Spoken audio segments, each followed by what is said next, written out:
This is Reality with Perciality.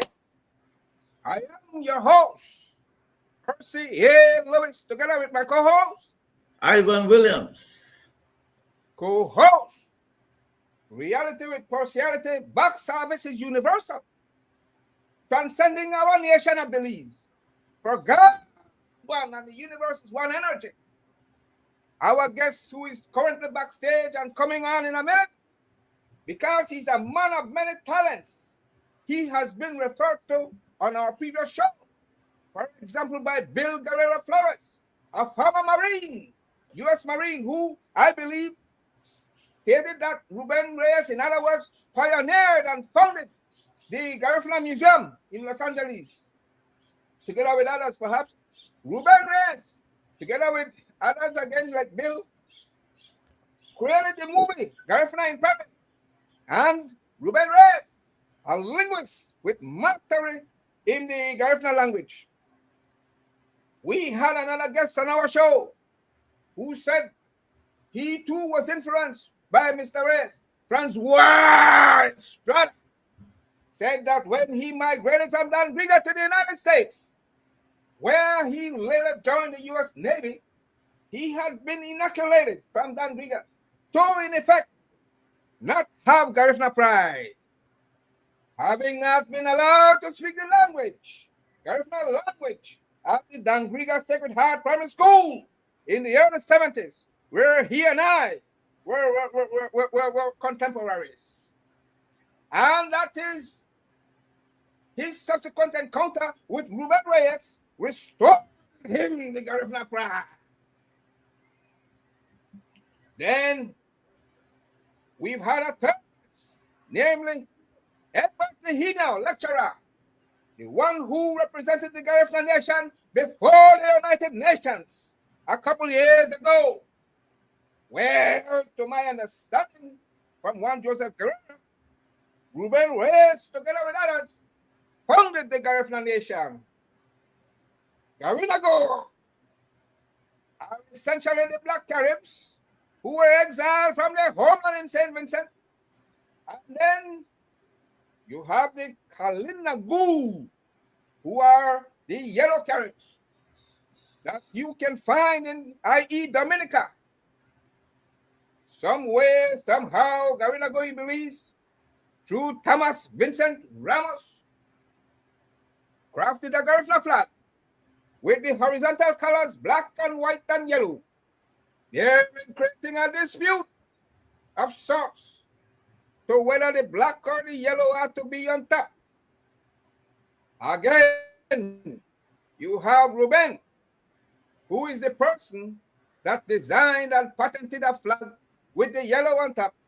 So all in all, the Garifuna pride grows across the various countries where Garifuna reside, namely Honduras, Belize, Guatemala, Nicaragua, and in the United States diaspora. After being exiled from St. Vincent, the design of the flag is one of the issues Garifuna are grappling with.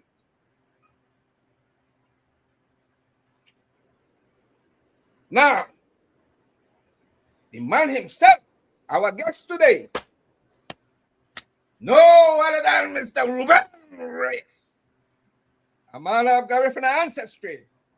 He also is fluent in Spanish, born in Honduras, only to migrate to the United States, where he is a citizen and currently resides. Ruben, Reality with Perciality welcomes you. I look forward to your presentation.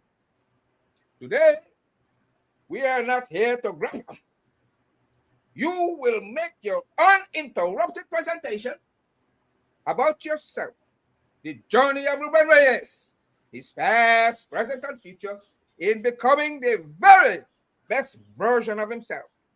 Please, Ruben, go ahead. Sereme, thank you so much, Brother Percy and Ivan Williams, for having me here today. Buiti Binafi, Sereme Saragu Loagu Hagumbia Dinadidon, Ayanu Hanile. Excuse me. My name is Ruben Reyes. I was born in Tela, Atlantida, in Honduras. And through my life, I have dedicated myself to the preservation, documentation, and promotion of the Garifuna language, history, genealogy, and identity. My presentation to you today is not just as an author, actor, or an activist, but as someone who believes that our culture must be protected, organized, taught, and carried into the future by our own people, not by others. At some point in my life, I was a sergeant and paratrooper in the 1st Battalion of Artillery in Honduras. I'm also an entrepreneur and community organizer. I'm an interpreter and educator. Not educated by trade, but I do have classes. I conduct classes in the Garifuna language. Cultural preservation and advocacy is something I've done since I was 14 years of age. I was trained by my grandfather, Narciso Reyes, to take care of mentally ill people from age 9 to 18. I must say that my grandfather had a psychology center in Triunfo de la Cruz, where many people from different places of Honduras and other parts of the world will bring their mentally ill people, and he will cure them. He will take care of them.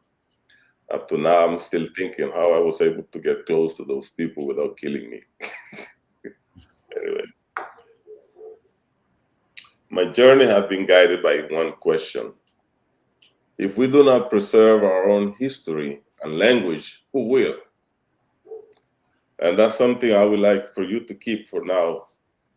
Who will preserve our own history and language other than us? I grew up surrounded by Garifuna traditions. Not the early part of my life, but later on I grew up among Garinagu, surrounded by that tradition. I learned to listen to elders.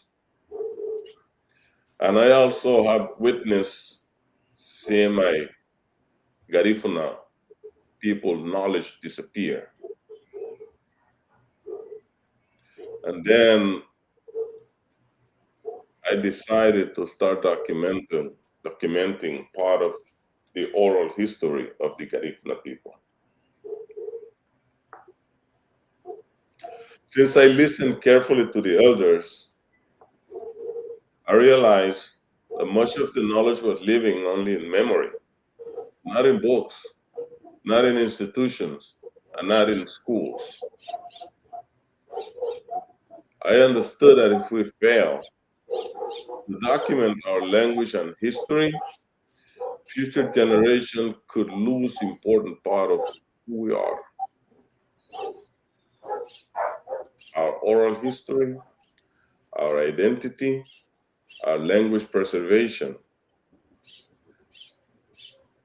and our responsibility to the ancestors.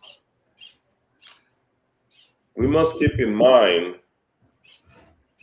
and I want to share this with you. Why do I mention our ancestors? Our ancestors are part of us because we are here because of them. Not just our bodies, not just our mindset, but also everything that we meant spiritually. It was left here because of them. We are their direct descent. Therefore, we have that connection to them. I'm going to speak a little bit about my personal journey, which has been also a journey of family, sacrifice, migration, and perseverance. I have been married for 42 years, and through those years, my wife and family have been an important foundation behind everything I have accomplished. Like many Garinagu, my life has crossed many borders. I relocated from Honduras to New York, where where I lived about 8 years. Later moved to Los Angeles, California, where I've lived for approximately 30 years, and eventually moved to Humboldt, Texas, where I recently reside. Through every stage of that journey, I carry with me a Garifuna identity, language, and commitment to my people. I have always identified myself as a Garifuna. I have always spoken Garifuna wherever I go. I am also proud to say that I am the father of 5 children, and today I see that continuation of efforts to the younger generation. Two of my grandchildren have already graduated from universities. I just came back from Los Angeles, California, attending the graduation of my second grandson. Something that brings me great pride and hope for the future. To me, education is one of the greatest tools our people can use to strengthen ourselves while still preserving our culture and identity. Then transition should be smoothly if we combine that with who we really are, with our idiosyncrasy. Education should not be a mean for us to forget who we are and embrace all the characteristics of other people. In my journey of life, I have dedicated time, day and night, to the preservation of the Garifuna community culture, to the preservation of the language, specifically the editing of the dictionary that I spent 21 years working on my own nights, which I have a copy of right here.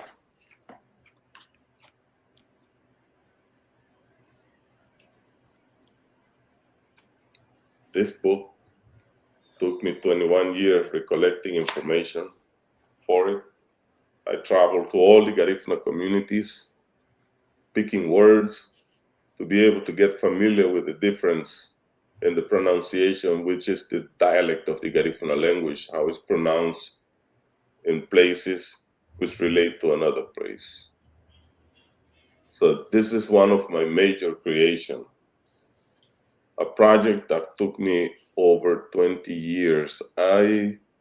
You may have to think of yourself dedicating 21 years of your life, day and night, without getting paid for it, to do a work that now is available free on Garifuna Institute, is available on the application for Android and also for Apple devices, and also is available in Amazon. You can purchase your copy there. And beside the dictionary, I also got involved with my next project, with my other project, which I published last year, which is a book that has to do with the conjugation of verbs. This one here. It has 200 Garifuna verbs conjugated in Garifuna, English, and Spanish.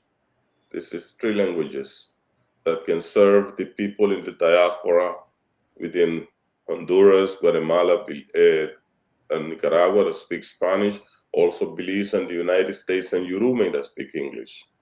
So you can see how thick it is. This is a lot of work, and I was able to decodify the language, the Garifuna language, to break it and understand how to extract the conjugation in all the tenses and put it alongside the tenses, the conjugation of the Spanish and English language. So to me, it's a great contribution because these books are here to stay even beyond my lifetime. I am participating, and I have participated in the standardization of the Garifuna language. There is a educational use for that. Because at some point, Garifuna language was being written as anybody would like. But that became a problem because we are a nation of people. We are decent people. Therefore, we should have decency in how we do things.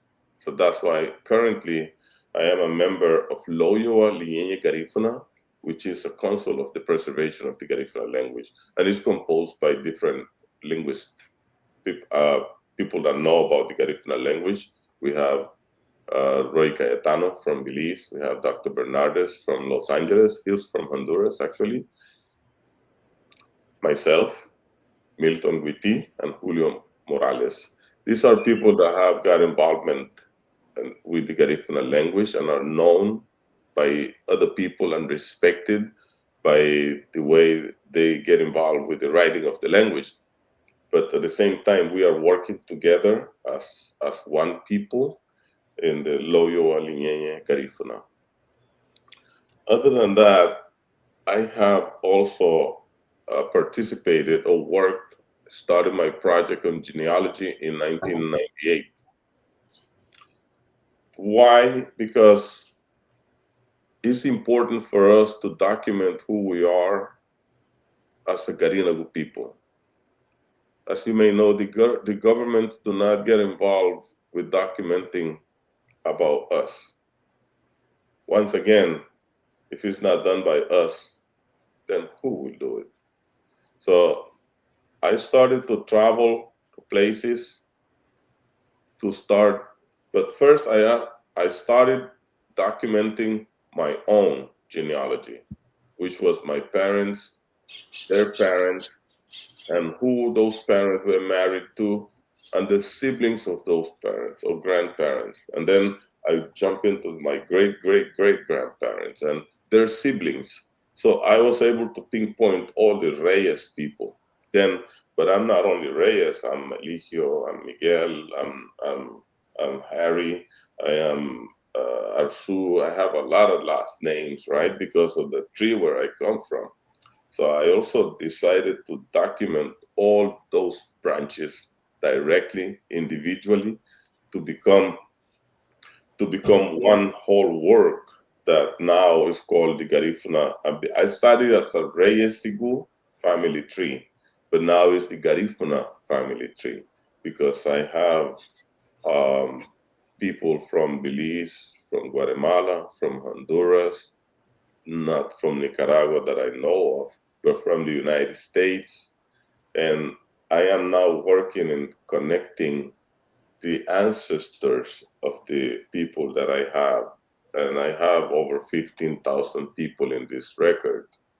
I have also assisted myself by some of the portion of the book generated by Mr. Turo in, which I have here, in Barangu. Mr. Carlson Turo did a project of ancestry in Barangu, Belize. So I, from time to time, get assistance from that book because one of my great-grandma is from Barangu, but I haven't been able to find information directly related to her. I was told by Mr. Carlson Turo that at some point there was a 10-year period that there was no priest in Barangu, therefore nobody got registered within that period of time. So it may have got lost there. But I'm able to pick up information every now and then from that book. It's very useful. You know, I appreciate when people get involved in documenting because it really served me and it served other people as well. So my project is to be able to make it available to people that eventually will become more hungry about, more aware about the need of answer and the importance of knowing the Garifuna ancestry and genealogy. So the next involvement of myself was, but what I want to aim with the genealogy project, I want to reconnect all the Garifuna people and connect them to those 2026 that arrived in 1797 when we were exiled to Roatan. I want to make sure we can find the descendants of all those people and interconnect them into one ancestry. That's my project. That's what I'm working on. And I do find time, along with working on other books and other projects, and still conduct my own life, my own project of life, because I have to work every day to support my family. But at the same time, in 2008, I founded the Garifuna Museum of Los Angeles, precisely to preserve and showcase our history and culture. That museum is still open and alive today, attended by Garinagu people. When they go to Los Angeles, they want to make sure they visit the Garifuna Museum of Los Angeles. Also, students and universities people, they attend, they go and do research there. Because at the museum, we have a section for library, got books there. I started it with my collection, my own collection. So, and eventually people brought their donation of books and expanded it. So we also have a section for artifacts where you can see Hibise, Ruguma, Garao, and things pertaining, or even Rida, things pertaining our culture. We also have a heroes room where we started to post people on a wall. A lot of people have a considerable contribution, and they go by without being mentioned. We should not forget the people who have dedicated life to do something outstanding in the Garifuna community. It has to start with us. We have to do that. So that's also part of my involvement. The Garifuna in Peril movie that I co-directed and co-produced with my brother Ali Aliye, we produced that in 2012. It's the movie that premiered in London, and then it was shown on many theaters through film festivals in the United States and abroad. At some point in about 2013, we traveled with the movie to Belize, and then we made sure it was shown in all the Garifuna villages in Belize with the assistance of NGC. We were able to show the movie in Belize City, shown in Dangriga, in Hopkins, San Bede, Georgetown, Barangu. We went all the way to Barangu to show the film, and also in Punta Gorda, PG. So the entire Garifuna villages of Belize were able to see the first Garifuna film made in the Garifuna language by a Garifuna person, and still now being requested by places to show it in film festivals.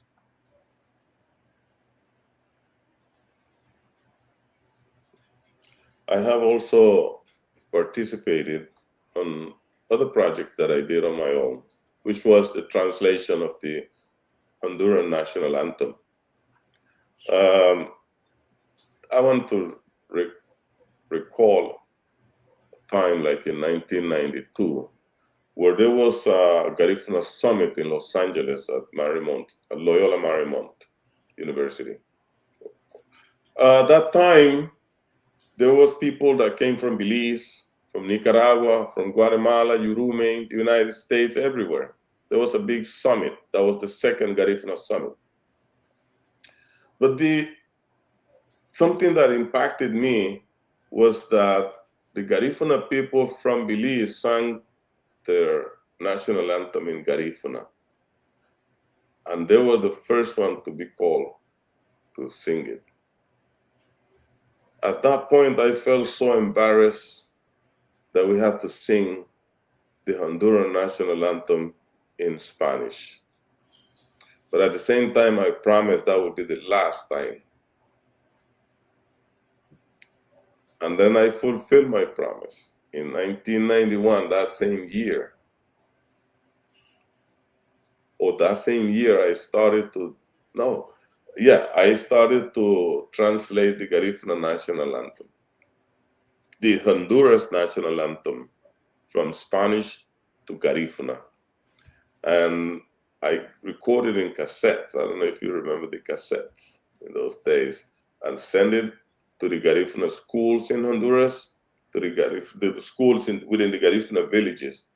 And they have learned that, and up to now, they sing the national anthem in all the Garifuna schools, in all Garifuna villages, and they also do the testing of the national anthem prior to graduation in the Garifuna language. So that's something that fills me with pride and joy, especially knowing that the people need something that can feed them in Garifuna. In 1994, I traveled to Guatemala for personal pleasure. But when I arrived there, people approached me, and then they asked me if I could help them translate the national anthem into Garifuna. I said, yes. I have tried to do it in California, but I couldn't do it. Definitely we can do it together. But that night, I worked on the national anthem, and I translated it in less than an hour.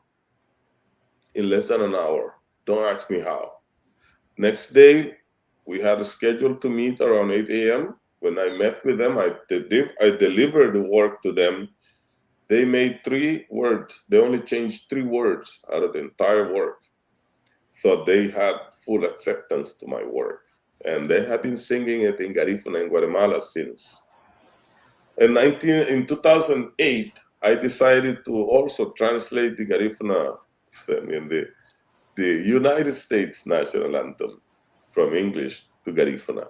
And I did, and we have it available. It's somewhere online, So we can sing now. Belize have been singing it. Roy Cayetano, my cousin, translated it. But now we can sing it in Honduras, Guatemala, and in the United States in the Garifuna language, thanks to the inspiration that I received from my brother, Roy Cayetano, because he did that great work.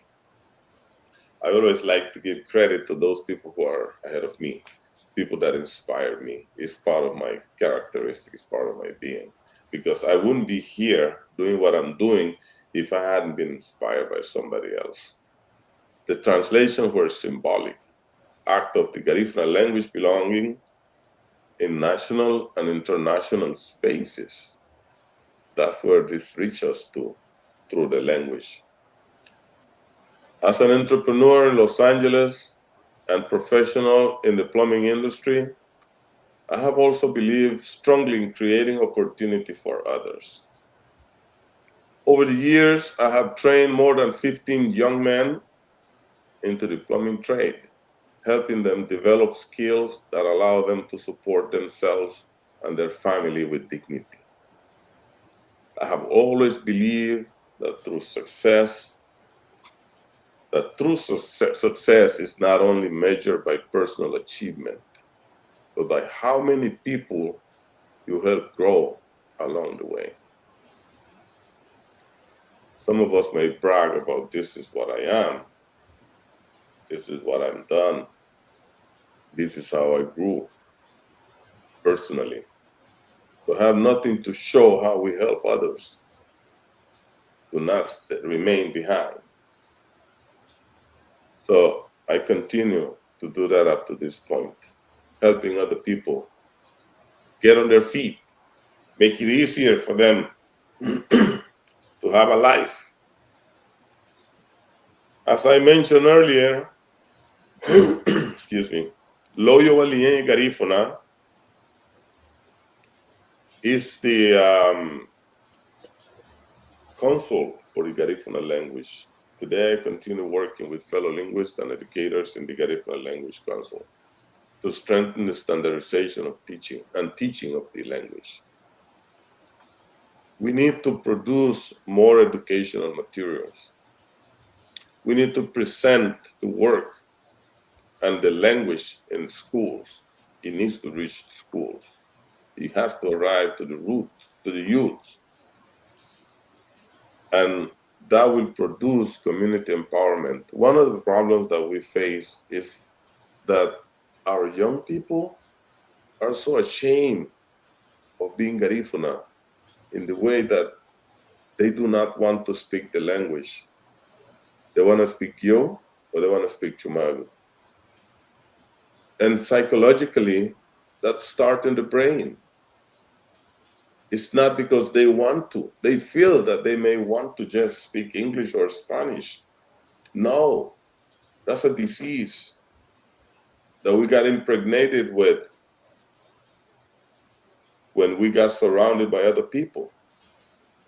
It's a disease that is killing us through killing our language, because the language is the road for our culture. You kill somebody's language and you kill the idiosyncrasy of that person and the philosophy of his nature.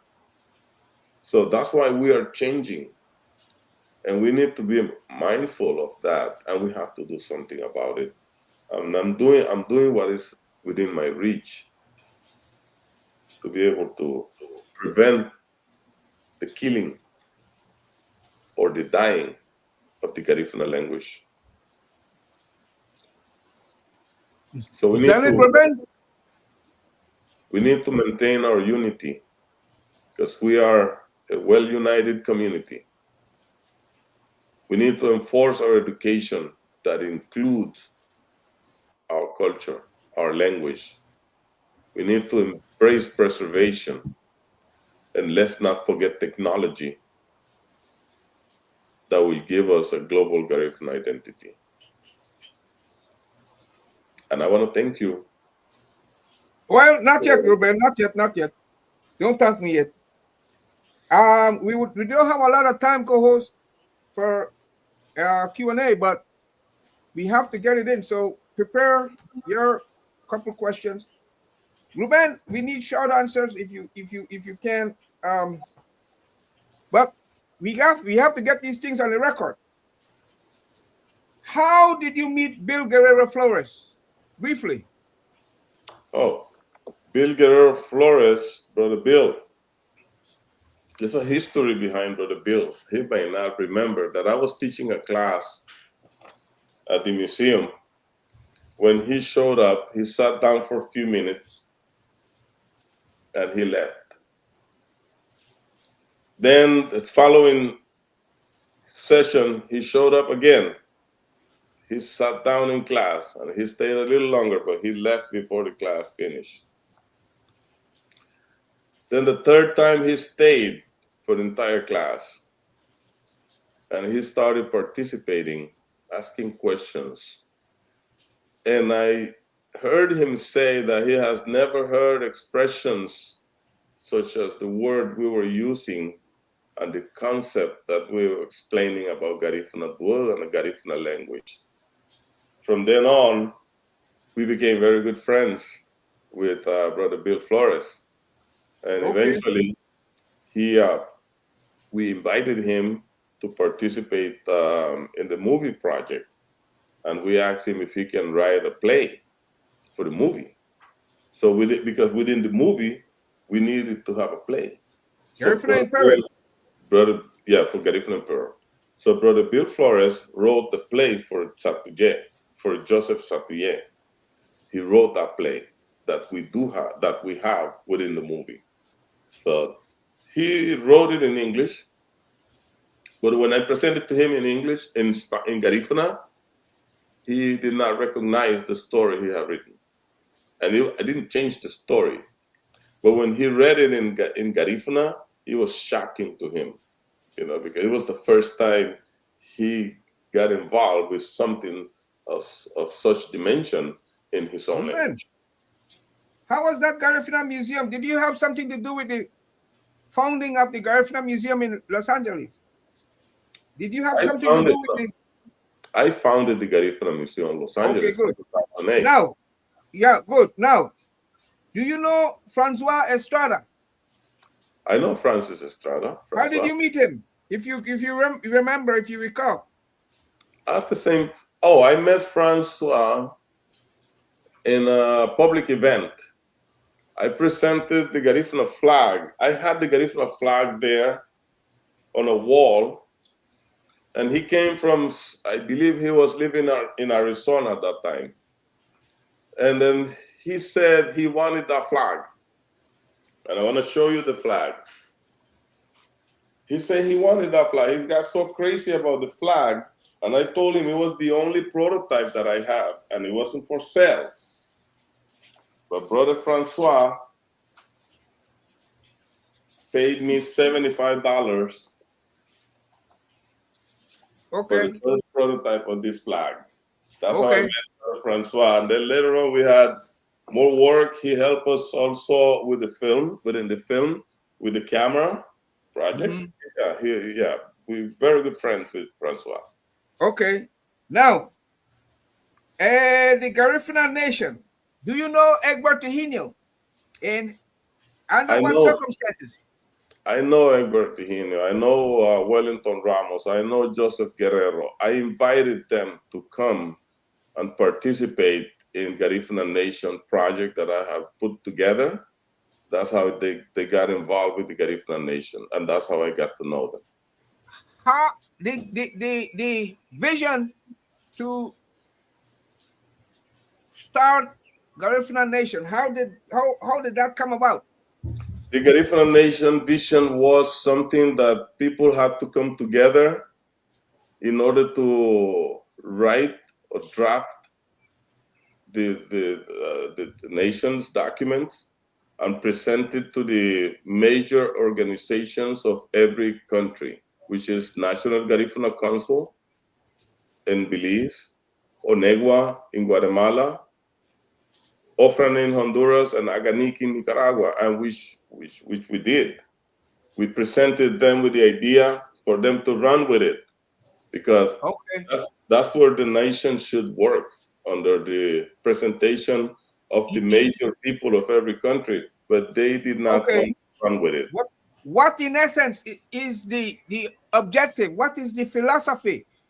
Is it to what is the philosophy? Is to have Garifuna being represented authentically by the grassroots. The grassroots being represented by the leaders of each country. Okay, so spread across the countries where Garifunaduo dwell? Yes, like those 5 countries where Garifuna dwell, the leaders of those countries should represent their grassroots. So when they come together from different countries, they become the nation. They become the representation of the nation. But there should be no nation if you don't represent the grassroots. Fine. Co-host? Hello. Yeah, very, very interesting.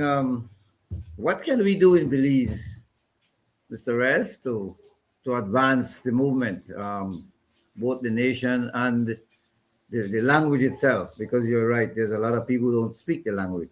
Well, the nation, the Garifuna people of Belize are prepared, because they do have a well-organized representation. They have a centralized representation that represent all the Garifuna villages, which is a national Garifuna council. It's ready to be a part of the same that will come from Honduras, Nicaragua, and Guatemala, and Urume. But other countries have to get ready for that. Now, with regards to the language, I think the language should be more enforced in homes, not only in Belize, at every home of the Garifuna, where the Garifuna dwell. In Honduras, in Guatemala, every home should speak the Garifuna language. When we go to school, we don't learn how to speak. We learn how to write. Ruben, that is all we have time for, co-host. That is all we have. Ruben, give a brief conclusion. We need and to if be. You want to say hello to anyone, go ahead. Mabriga hon sungarinagu, lenyen luhamuti, saragu sereme luagu hachilagu lu wayanuha. binafi tol hagamuna bandi isi ni hu na wadi made the meme below nobody na lugawara la gagrigla lelube nedebe hanila oni bagi gitnala. What I just said is that I appreciate people for showing up to listen to your show, and I will continue working hard to be able to gift them with what I'm able to produce while I'm alive. Spanish, give me Spanish. Quiero agradecer a las personas que se han presentado a observar este show hoy, y quiero decirles que voy a seguir trabajando arduamente en los proyectos que puedo desarrollar para que así les pueda regalar algo que quede después de que yo ya no esté vivo. This has been Reality with Perciality. We've had the pleasure of Ruben Reyes, pioneer and conduit, among other things, author of Garifunaduo, culture, language, history, and the art. Thank you, Ruben, for being on the show.